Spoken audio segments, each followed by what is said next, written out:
हम सभी ने बीते दिनों में देश का सामर्थ्य और उसका संयम दोनों देखा है। मैं सबसे पहले भारत की पराक्रमी सेनाओं को, सशस्त्र बलों को,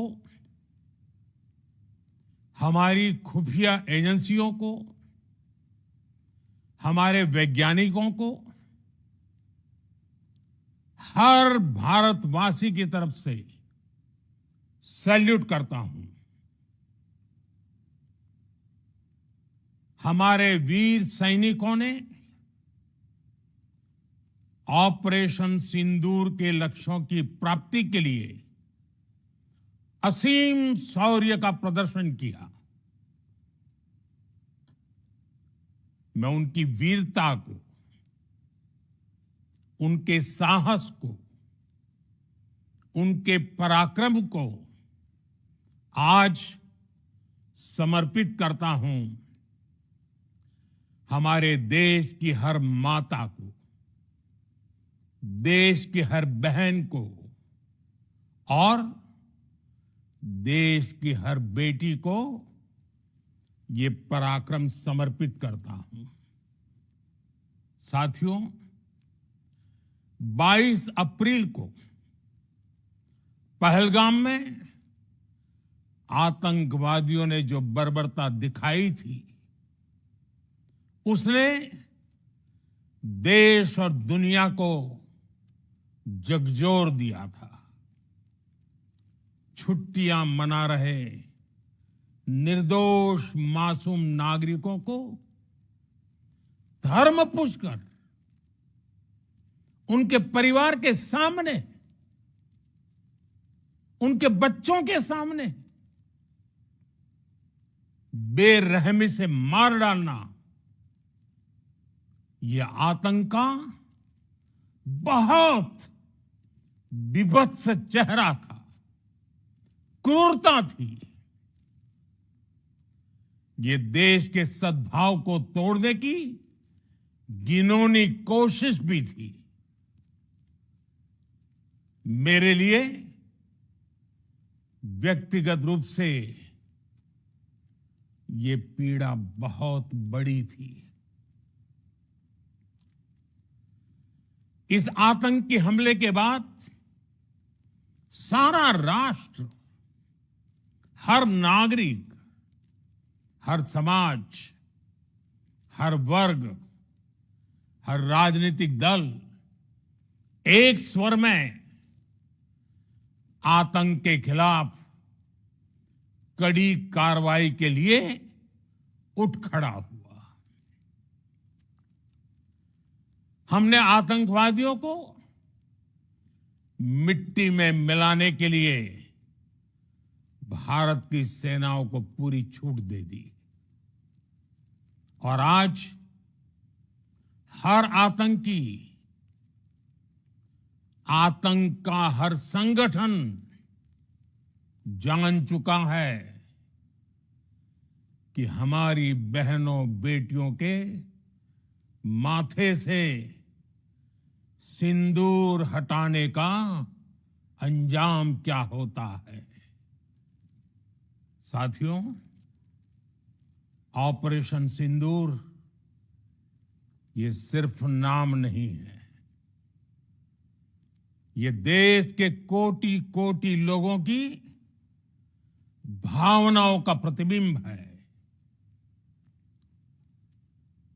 ऑपरेशन सिंदूर न्याय की अखंड प्रतिज्ञा है।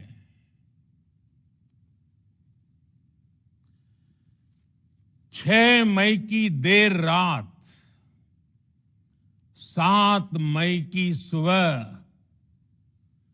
पूरी दुनिया ने इस प्रतिज्ञा को परिणाम में बदलते देखा है।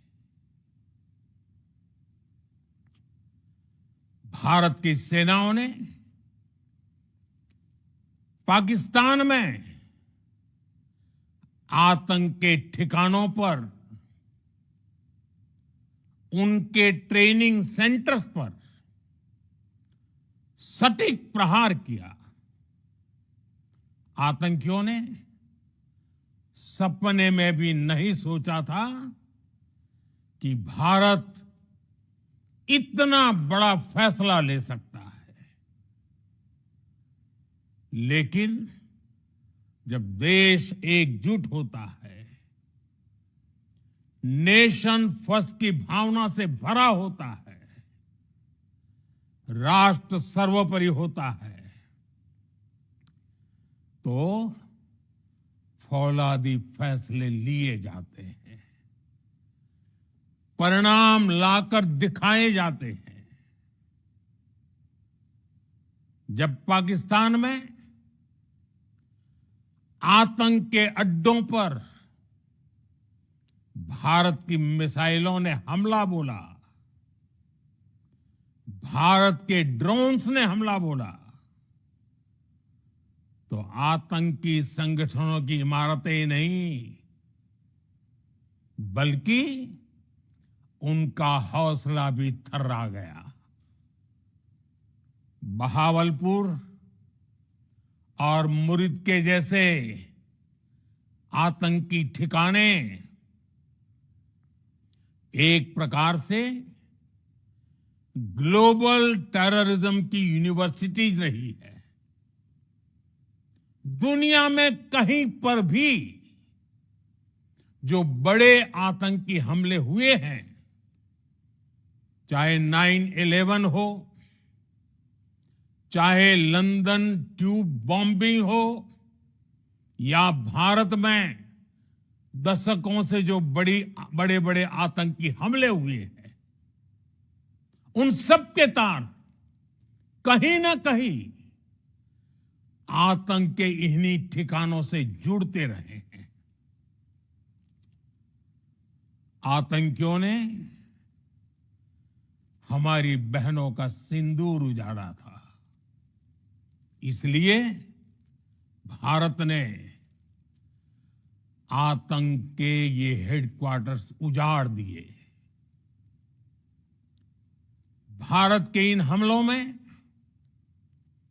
100 से अधिक खूंखार आतंकवादियों को मौत के घाट उतारा गया है। आतंक के बहुत सारे आका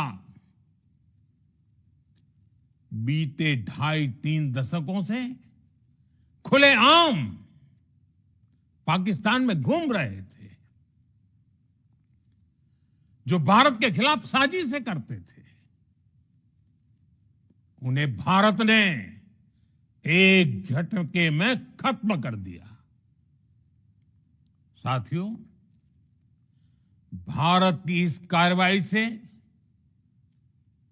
पाकिस्तान घोर निराशा में गिर गया था, हताशा में गिर गया था, बौखला गया था। और इसी बौखलाहट में उसने एक और दुस्साहस किया। आतंक पर भारत की कार्रवाई का साथ देने के बजाय पाकिस्तान ने भारत पर ही हमला करना शुरू कर दिया। पाकिस्तान ने हमारे स्कूलों, कॉलेजों को, गुरुद्वारों को, मंदिरों को, सामान्य नागरिकों के घरों को निशाना बनाया। पाकिस्तान ने हमारे सैन्य ठिकानों को निशाना बनाया। लेकिन इसमें भी पाकिस्तान खुद बेनकाब हो गया। दुनिया ने देखा कि कैसे पाकिस्तान के ड्रोन्स, पाकिस्तान की मिसाइलें भारत के सामने तिनके की तरह बिखर गई। भारत के सशक्त एयर डिफेंस सिस्टम ने उन्हें आसमान में ही नष्ट कर दिया। पाकिस्तान की तैयारी सीमा पर वार की थी, लेकिन भारत ने पाकिस्तान के सीने पर वार कर दिया। भारत के ड्रोन्स, भारत की मिसाइलों ने सटीकता के साथ हमला किया। पाकिस्तानी वायुसेना के उन एयरबेस को नुकसान पहुंचाया, जिस पर पाकिस्तान को बहुत घमंड था। भारत ने पहले 3 दिनों में ही पाकिस्तान को इतना तबाह कर दिया जिसका उसे अंदाजा भी नहीं था। इसलिए भारत की आक्रामक कार्रवाई के बाद पाकिस्तान बचने के रास्ते खोजने लगा। पाकिस्तान दुनिया भर में तनाव कम करने के लिए गुहार लगा रहा था, और बुरी तरह पीटने के बाद इसी मजबूरी में 10 मई की दोपहर को पाकिस्तानी सेना ने हमारे डीजीएमओ को संपर्क किया। तब तक हम आतंकवाद के इंफ्रास्ट्रक्चर को बड़े पैमाने पर तबाह कर चुके थे। आतंकियों को मौत के घाट उतार दिया गया था। पाकिस्तान के सीने में बसाए गए आतंक के अड्डों को हमने खंडहर बना दिया था।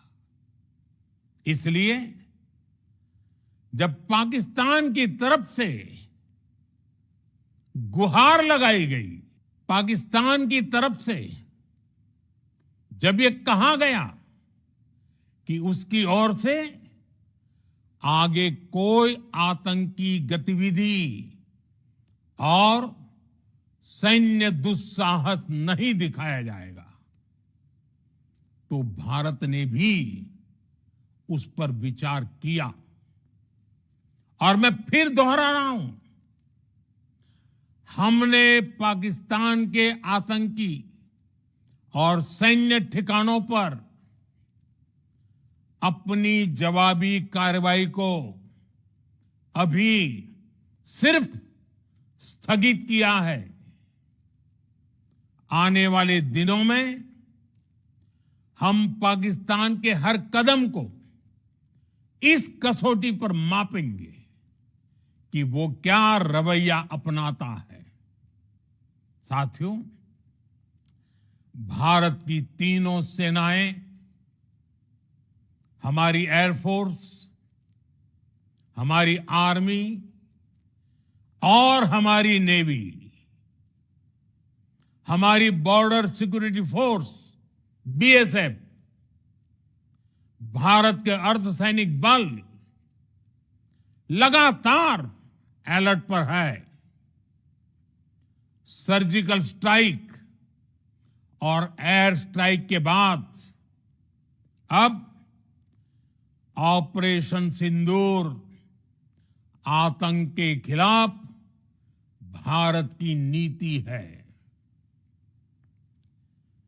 ऑपरेशन सिंदूर ने आतंक के खिलाफ लड़ाई में एक नई लकीर खींच दी है, एक नया पैमाना, न्यू नॉर्मल तय कर दिया है।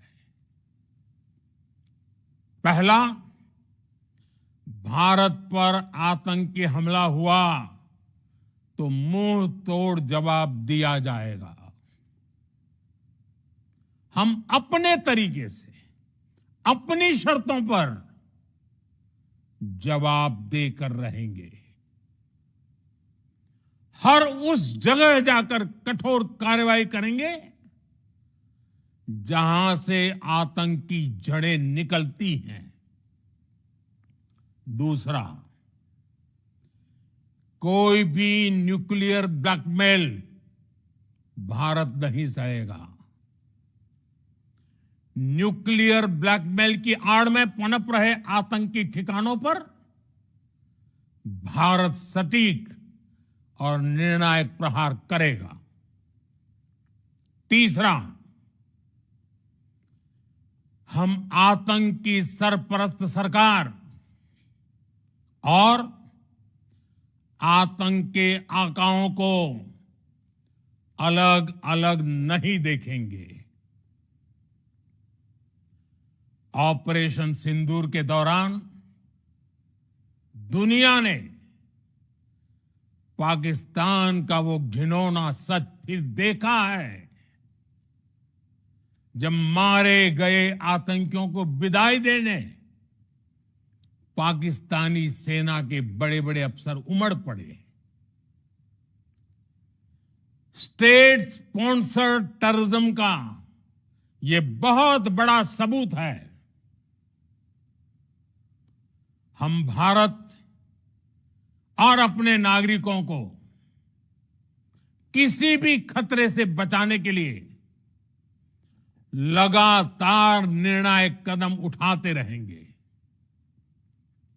साथियों, युद्ध के मैदान पर हमने हर बार पाकिस्तान को धूल चटाई है और इस बार ऑपरेशन सिंदूर ने नया आयाम जोड़ा है।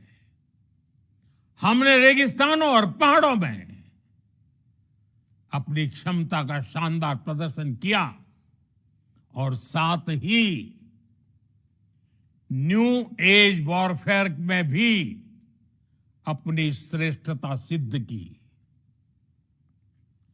इस ऑपरेशन के दौरान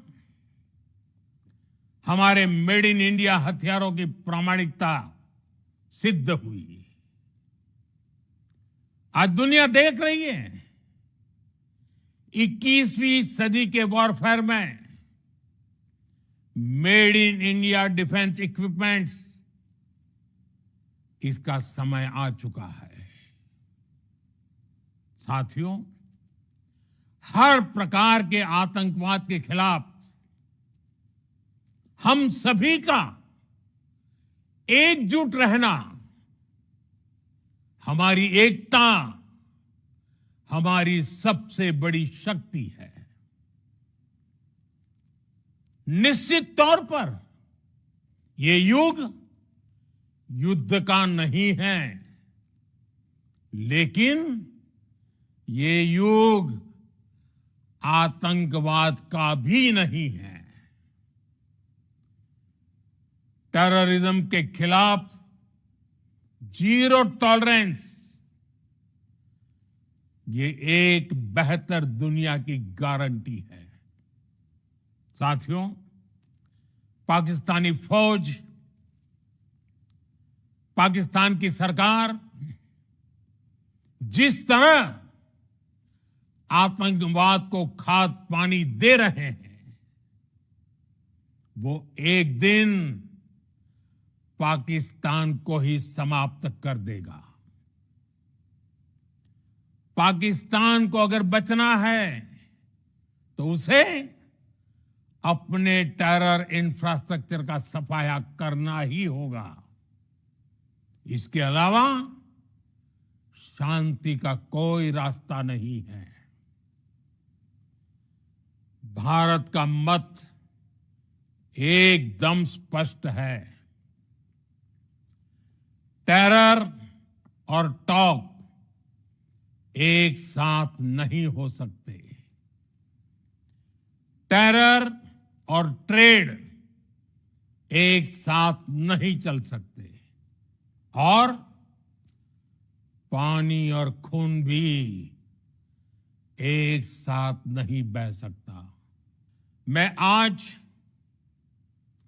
विश्व समुदाय को भी कहूंगा, हमारी घोषित नीति रही है, अगर पाकिस्तान से बात होगी तो टेररिज्म पर ही होगी। अगर पाकिस्तान से बात होगी तो पाक ऑक्युपाइड कश्मीर पीओके उस पर ही होगी। प्रिय देशवासियों, आज बुद्ध पूर्णिमा है। भगवान बुद्ध ने हमें शांति का रास्ता दिखाया है। शांति का मार्ग भी शक्ति से होकर जाता है। मानवता शांति और समृद्धि की तरफ बढ़े, हर भारतीय शांति से जी सके, विकसित भारत के सपने को पूरा कर सके, इसके लिए भारत का शक्तिशाली होना बहुत जरूरी है। और आवश्यकता पड़ने पर इस शक्ति का इस्तेमाल भी जरूरी है। और पिछले कुछ दिनों में भारत ने यही किया है। मैं एक बार फिर भारत की सेना और सशस्त्र बलों को सैल्यूट करता हूं। हम भारतवासी के